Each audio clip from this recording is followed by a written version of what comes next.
Hi guys, and welcome to another video, and it is a new type of video for me. So this video is just going to be me talking about the 2022 film Dog, and giving it my kind of dog handler review.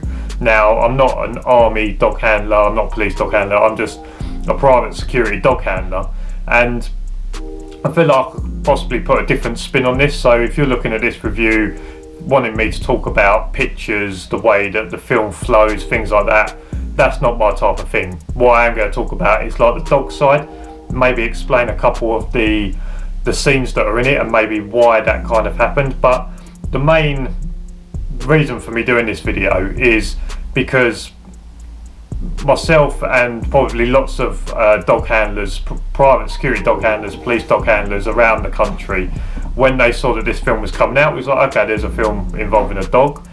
But then our next thought was not a Malinois, because Malinois, for the job that they do and for what they are used for, they're excellent dogs. But what they're not is they're not glamorized house pets, toy pets or anything like that. These are working dogs and not really for pet people. And the last thing we want is people to look at this film and see the soft side of a Malinois and think, oh, we could get one of them as a pet. That would be a good dog for us, for our family to have as a pet. Now, if you are a dog handler or you're a dog trainer, then obviously yes, but just for your average pet owner, Malinois aren't the dog for you. So what was my overall feeling about the film? I enjoyed the film. I feel like it was a nice film to watch, but it wasn't.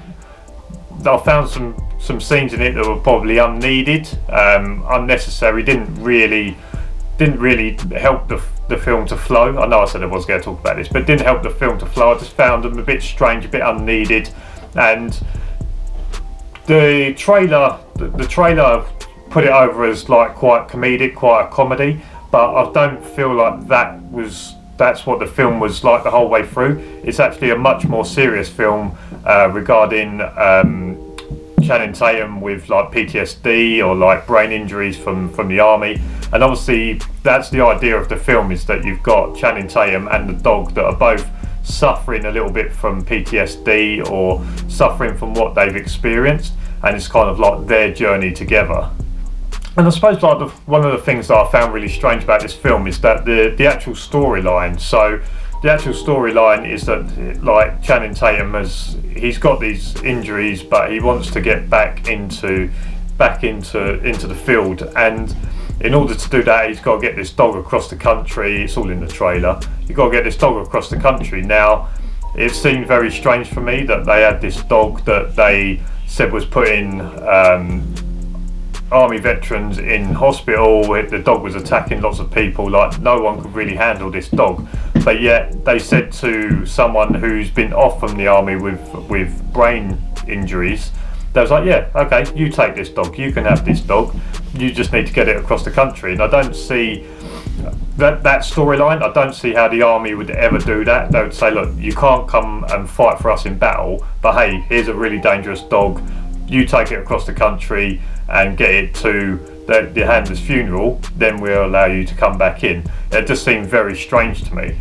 And the crate that they use for the dog, now obviously as a security dog handler we have cages and they have to be very tough, make sure the dog can't escape, things like that. And again, this dog is very dangerous, been putting people in A&E with dog bites or whatever it is, and yet they kind of gave him like a cat box to put this Malinois in. And if anyone knows anything about Malinois, they're very strong, they're very tough, and they will break out of that cage very easily. And it just seemed very strange that the army would also have this dog that is extra dangerous and things like that, and then they would just give him a cat box and let Channing Tatum put it in his vehicle in order to go. It was obvious at some point that dog was going to break out. So like that just didn't really make sense to me either. But I'd say the strangest thing that I found through this is that, okay, so yes, they've given this soldier with brain injuries a really dangerous dog in a really crappy crate. But what I found really strange is that Channing Tatum has no history of being a dog handler. So it was quite apparent through the whole film that A, he wasn't a dog handler, and B, no one had ever told him any commands. And you see the whole way through this film where obviously this dog has had commands, it's been taught commands, and it's obviously at a high level in order to fight in wars, etc. And yet through the whole film there was no commands from Channing Tatum. So now we've got the army that have given someone with brain injuries this really dangerous dog in a really crappy crate, and not let him know any commands. So if anything was to go wrong, Channing Tatum's character was never put in a place where he would be able to control the dog with commands or anything like that. And again, I just found that very strange. But there are some really good scenes that show like the good side and the bad side to Malinois. And like some of the good scenes was like if you leave a Malinois alone without any stimulation, a bit like when he's in the car, the same as in the trailer, he gets out of the crate, which was always going to happen, breaks out of the crate, and then gets in the front and starts ripping up the car seats. And that is what happens with Malinois if you don't stimulate them enough, if you don't give them enough exercise. And this goes back to that shows a good sign of not glamorizing what Malinois are, is that Malinois will find things to do if you don't stimulate them enough. And if you're thinking about getting a Malinois as a family dog, if you go out to work for 8-9 hours, when you come home, don't expect your house to be in one piece, because Malinois will find something to do. They very much need to be on the go, or they need to be thinking or doing a job at certain points. And if, like Channing Tatum's character, when he leaves the dog in the car in the crate, all it's thinking about doing is doing something. So first it figures out how to break out of its crate, which was very easy for that dog, but then the dog needed to find something to do, and that one thing it found to do was to tear the car seats apart. But what you also see through this is handler aggression as well, and I've seen this typical with Malinois. It has happened with other breeds as well, but Malinois, you see it with handler aggression, and you see through there's a couple of instances where the dog turns on Channing Tatum, mainly at the start probably because they're not familiar with each other, but even there later on there is a standoff. And again, if you're not stimulating the dog enough, or if the dog is at a really high level, there's a scene quite late on where Channing Tatum and the dog have kind of a standoff, and it's because the dog is like up here with kind of fear or protection, but the dog doesn't have a release out of it, and you kind of see where the dog will get to a point where it has to bite something, or it has to have a confrontation with something, and a lot of times it can turn around onto the handler. I've seen it at training where we'll be doing some protection work or something like that, and the dog will be out in front doing a standoff, barking, etc. And if you don't give the dog the bite, it can redirect back onto the handler, because you're the one that's stopping it from getting what it wants, in that instance a bite of a sleeve.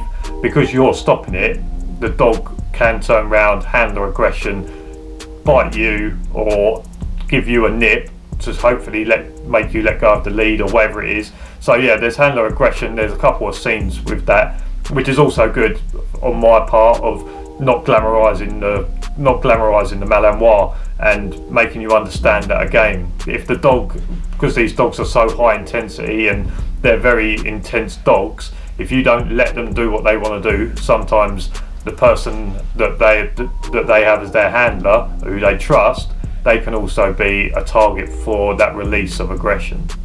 And then there's a couple of scenes where you see the dog acting in its protective state, and there's a scene where the dog gets a bite of a civilian, where a civilian does something very stupid, and the dog reacts on that because the dog is trained to protect, and that picture of what happens means the dog goes into protection mode, and it happens so quickly. And that just goes to prove that sometimes, even if you're there, you can't stop it from happening. Now again, this goes back to commands, because I would imagine that this dog would have a call off, but because Channing Tatum doesn't know what that command is, he doesn't manage to do it, ending up in a bite. And there's a scene later on in a hotel lobby, and it's the one that you see in the trailer with the dog sprinting through the hotel lobby and Channing Tatum saying, "Oh, I can see," which actually isn't as funny as it looks on the trailer. But there's a scene there where the dog sees a picture from its war times, and this just goes to prove that with these dogs, or with Malinois, is that sometimes it's not so much where they are that they go into their protective mode. Sometimes it's pictures that they've seen or familiar, and with this scene it's just someone in the same kind of uniform or dress that he's seen in war zones, and that triggers the dog into a protective state, and that's that scene. And that just goes to show with these dogs is that it's not always what my dog, when he's down the park, he's only ever going to see this. He might see something that's worried him before. So let's say the postman. So in the UK, Royal Mail postmen, they normally wear red shirts, and every day that Royal Mail postman comes to your door in his red top, and the dog sees him, barks, that person goes off. Then you go to the park and there's someone in a red top. Now you have to be careful that dog doesn't see the red top and automatically think, okay, I need to warn that person off.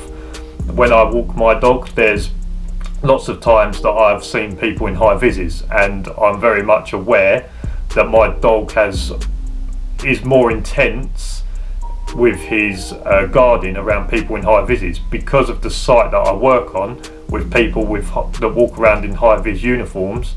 I know that my dog sees them as people that he sees them as the people that are on the site he has to protect. So when I see people in high vises, I always see his ears go up, and I always see him watch that person until they're either out of sight or we've gone past them and he's happy that they're not a threat. So that can also be the same with, even if you've got a Malinois as a pet. Let's say you made that decision, you decided to do it. That dog may see someone in a red top in the park and target that person. It might not be because they're doing anything specific, but they may put that person in the red top as the same as the person that comes to their house every day to deliver stuff that he barks at to make go away. So yeah, that's just like seeing scenes in the movie, and like I say, that just goes to show that it's not always the dog has to be in a certain situation to react one way. They can react like that anywhere if they see a picture of something that's maybe they've had to warn off before, or something they've had to deal with. And one of the main storylines through this film is kind of what it goes towards the ending, that I won't kind of spoil, but it does give like a good insight into the life of these kind of dogs, like the military and possibly the police dogs as well. Is that if their handler dies, or if their handler can't take on the dog when the dog comes to retire, that if they're too dangerous to rehome, or there's not anyone else that wants to take that dog on, there is a very cutthroat kind of ending for them dogs. And this just proves that point. And it's a shame that it does end up going that way, but I understand why it does. Is that if they can't rehome this dog, they can't give it to a member of the public, or they can't give it to a family, because they don't want a bad thing to happen with one of their dogs. So this just goes to show that how cutthroat it is. And even if it's one of the best dogs that they've had, and it gets to an age where it has to retire, or the handler dies and the dog has to retire because it can't go on with anyone else, it goes to prove how cutthroat it is, and how there is only one real ending when there's no other option for the dog. So like I say, more to this video is me just bringing awareness out to Malinois, and people not watching this film and thinking, oh, I want to get one of these dogs as a pet, because these dogs are working dogs. These dogs aren't pets. I see lots of dogs, or I see lots of Malinois posted up online and things like that, or in groups of dog handlers saying, look, I had this dog, I was working him, I'm no longer working, or I've had a change of situation and this dog needs to be worked. I can't keep this dog at home anymore, or this dog is too much for me. And I feel like it's just something to get out there that these dogs aren't pets. Now you'll see lots of rehoming shows and things like that. You never see a shelter with Malinois that they're showing to pet owners and saying, look, this might be the dog for you, because they're so intense and they're not always aggressive. I'm not saying that every dog, every Malinois is aggressive, but what I'm saying is that they are high intensity, and especially with families with kids and things like that, they can be really good around kids, but with their intensity and things that go on, I don't feel like they make the best family pets.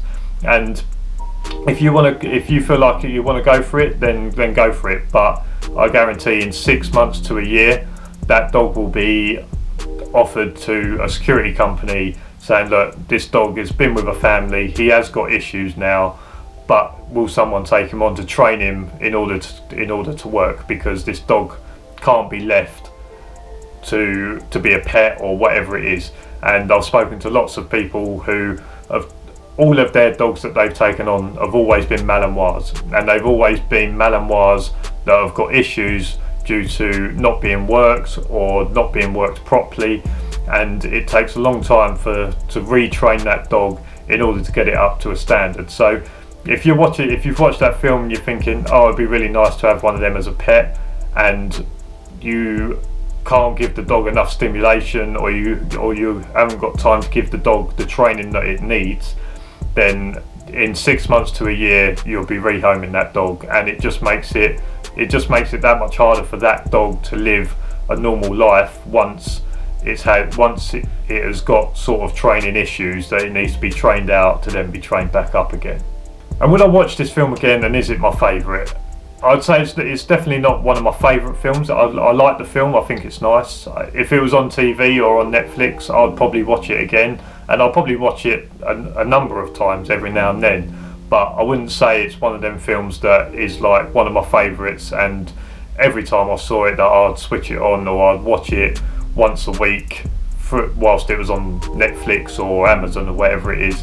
I'm not going to sit there and watch it once a week, but if I saw it on every couple of months, I'd probably sit there and watch it. So like I say, it is a good film, but like I say, this video is just to give you maybe the dog side of it. Hopefully I've explained it reasonably well enough. Like I say, I'm not a film critic, so don't expect too much, but I was just trying to give you like the dog handler side of it and explain why some of the stuff that happens through the film, about what that is. One of the things about the film is that I wish that it actually, near the end, that it went a few more scenes or a few more sort of different things afterwards. It's quite, at the end, it just sort of cuts to credits, and you're like, well, I actually thought I was going to see some different bits in there. If you watch the film, you'll understand what I mean, is that you just feel like you get past the emotional bit and you're like, okay, this is just going to be a really good ending, and then it just cuts. So like I say, a really good film. I do like it. I'd watch it again, but not one of my favourites. So I know I mumbled through that quite a lot and probably didn't make loads of sense maybe to some people, maybe made sense to some other people, but if you did like it, make sure you give this video a thumbs up, subscribe for loads more videos, and leave me some comments to let me know how I've done. I always, when I do these, I feel like it was really bad, and then I edit and it's not as bad as I thought, but just let me know how you think I've done. As for now, I'll see you next week. Cheers for watching. See you later.